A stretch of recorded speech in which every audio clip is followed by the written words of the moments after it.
Welcome to Business Innovators Radio, featuring industry influencers and trendsetters sharing proven strategies to help you build a better life right now. Well, hello and welcome to this episode of our program. This is Mike Saunders with Marketing Huddle. Today we have with us Alicia Cramer from Alicia Cramer Coaching. Welcome to the program, Alicia. Thank you, Mike. Hey, so let's get started with telling us a little bit about yourself and what you do in your business and what motivated you to get started in this specific type of coaching business. Well, a lot of people have come to know me for my work as a hypnotherapist. That business started in January of 2010. When I had my local private practice, I was doing work as a general hypnotherapist, all of the conventional type of stuff, helping people quit smoking, overcoming fears and phobias, weight loss, all of that kind of stuff. And what I found was I had always had this entrepreneurial spirit. I tried and failed at business many times. My first attempt when I was 18. I have a lot of attempts under my belt. And as I was working with my clients, I found that the ones that I was really the most inspired by, the most passionate about working with, were all small business owners. Now, as I was doing my local hypnotherapy practice, as the entrepreneur that I am, of course, that wasn't good enough, so I had to start branching out, and I started creating digital products and had an online store.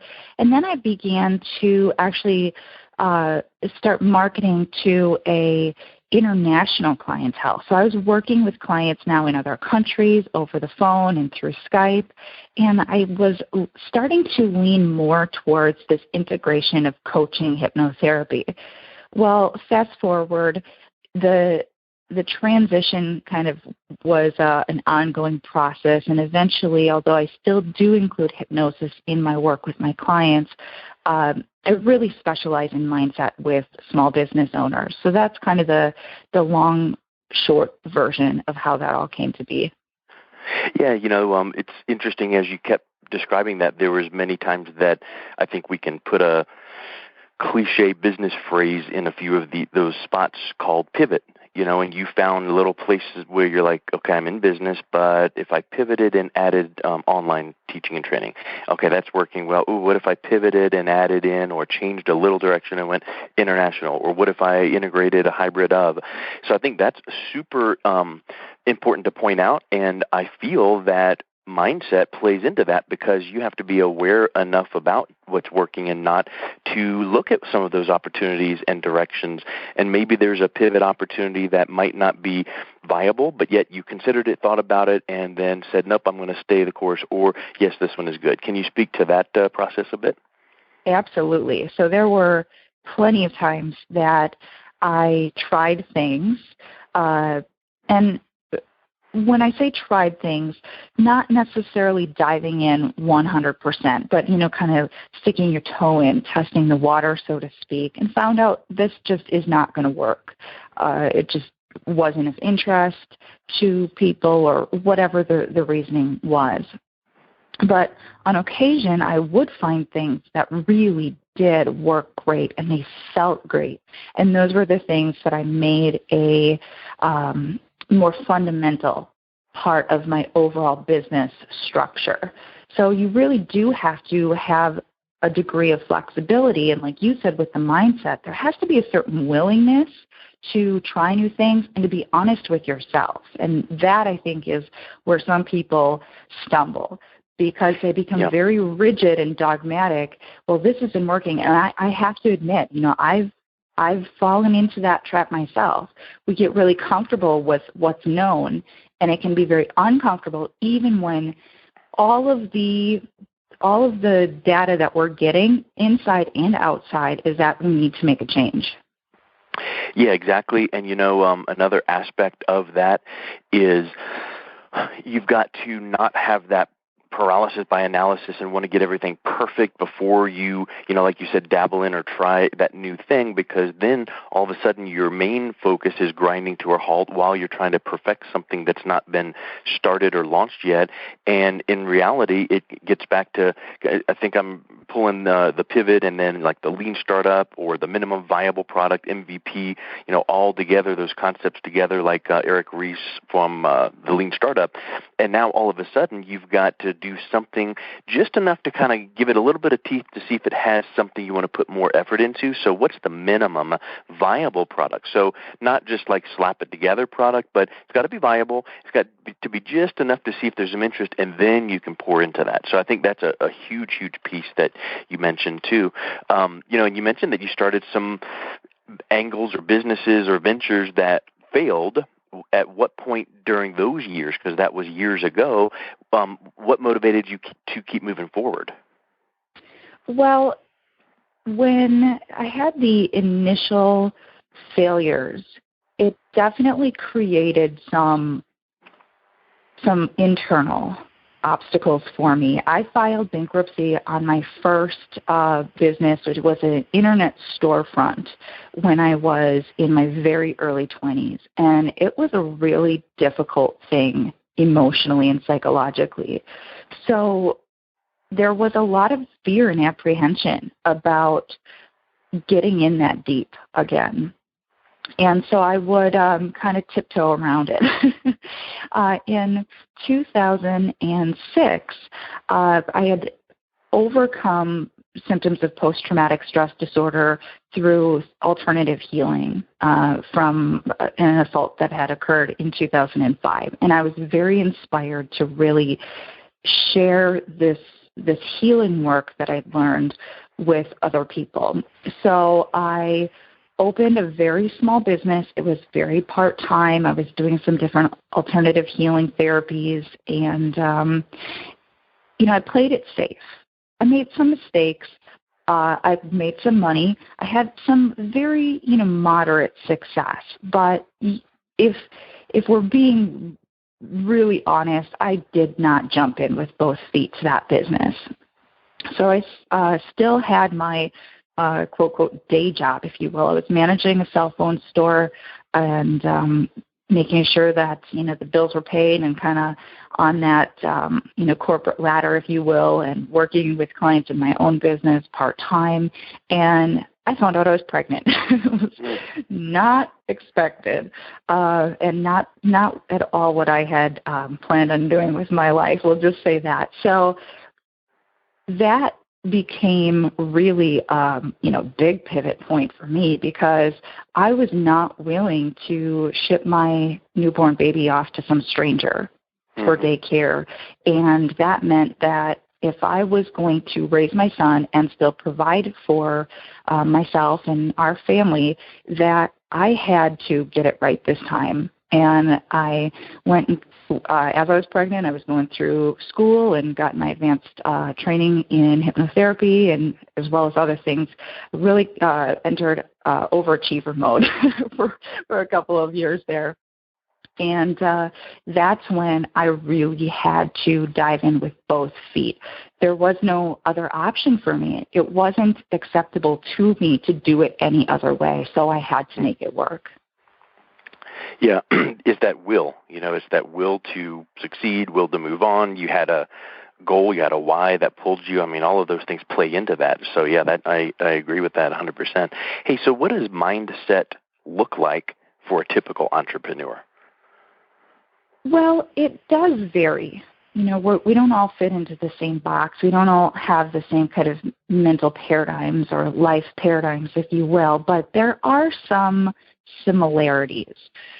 One of the things that I've noticed about entrepreneurs is they're just not content with working at a job. They're not content with the mundane. They have to be able to dig into something and create and make changes.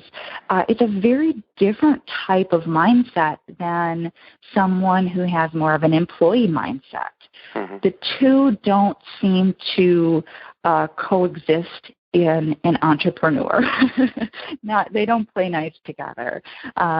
So what I typically see is there is a fundamental, it's just a drive to do your own thing and to create something. Now, everybody's thing is a little bit different, but there are just these certain kind of personality traits, if you will, the ability to dig into a project and just get lost in it and, work for 10 hours straight without, even taking a break. It's just a different process that's going on within most of the entrepreneurs that I've met and known.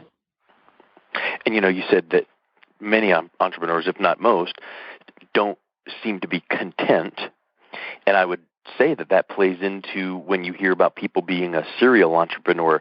They love to, plan, start, get it going, and then once it's up and running pretty smooth, they're off to the next idea. Maybe they let a business manager run that initial business, and then they always want to be in that hunt and that creativity. So I think that can be a positive thing, but speak to how it can be a negative thing, and I'm thinking like shiny object syndrome. Yeah, so we all know, and we all probably have some degree of guilt in this area. We all know people who have shiny object syndrome.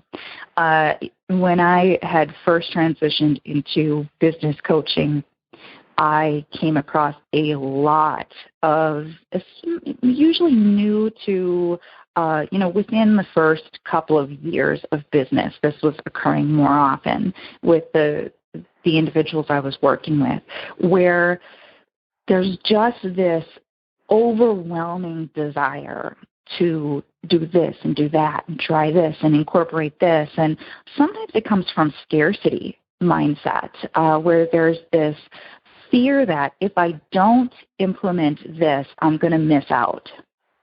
And oftentimes that will kind of, you'll notice that people will start to kind of readjust with experience. They start to recognize, well, that's kind of BS. That's not really the way that it works.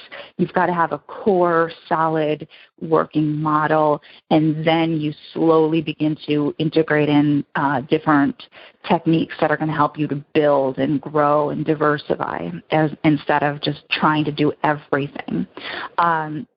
That being said, for the serial entrepreneur, which is in some respects, in my opinion, a little bit different than the shiny object syndrome, these individuals, like you mentioned, oftentimes just they're not content with any one thing. And I have to admit that I fall into this category also, so I can relate. You get bored. There's certain things that are really fun, really fulfilling, that really give you that high. And when you start to settle into kind of the day-to-day, the mundane stuff, because now it's all already a well-oiled machine, if you will, well, that's just not fun. That's too much like a job. So there's a tendency to reach for something new that's going to give you that same creativity and that same spark, that same passion. You just have to really learn yourself and be honest with yourself about when you're going into kind of a self-destructive old pattern, because some people don't even let themselves get to the point where their business is established and successful before they start jumping into other projects and they spread themselves too thin. Yeah, I think that is super important to keep in mind, but I think it also requires a level of awareness, because just like we have to be aware of what's working and what's not, and when we could pivot or not, we have to keep all of that in mind, because I think we can get so busy with the busyness of the day that we just kind of blow through and go, we check off a box, we check off a box, we check off a box, and done, the day's over. So huge points there. Thank you for that. And then kind of wrapping it up, and final question, what are the most common challenges that your clients face and that you support them with? Well, it's definitely fears, doubts, and insecurities, undoubtedly. And there are certain ones that seem to be reoccurring themes for entrepreneurs. And I've worked with entrepreneurs that are everywhere from in the initial think stage of the business, meaning they haven't actually officially launched the business yet, to owners of companies that are worth in the double-digit millions of dollars. So I've worked with a lot of different individuals at all different levels, and it does not matter how, quote, successful an individual is, fears, doubts, and insecurities are obstacles for everyone, and it may vary from one individual to the next. So a new business owner tends to be more insecure, feeling like,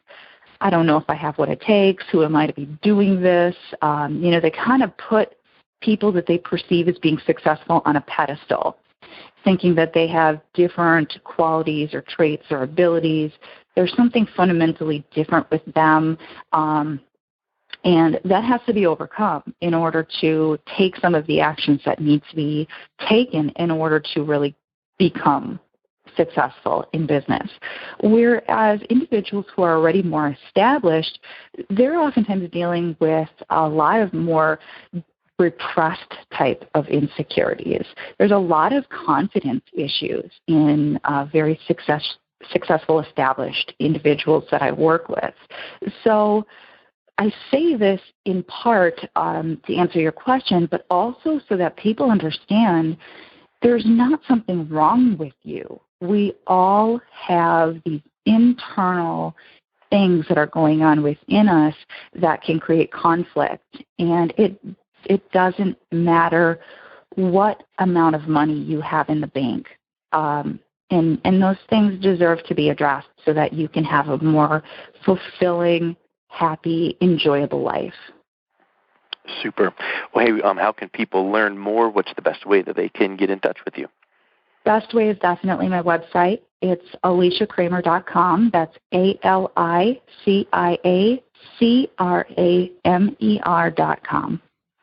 Awesome. Well, hey, thank you so much for your time. It was wonderful getting to know you, and we look forward to talking to you again soon.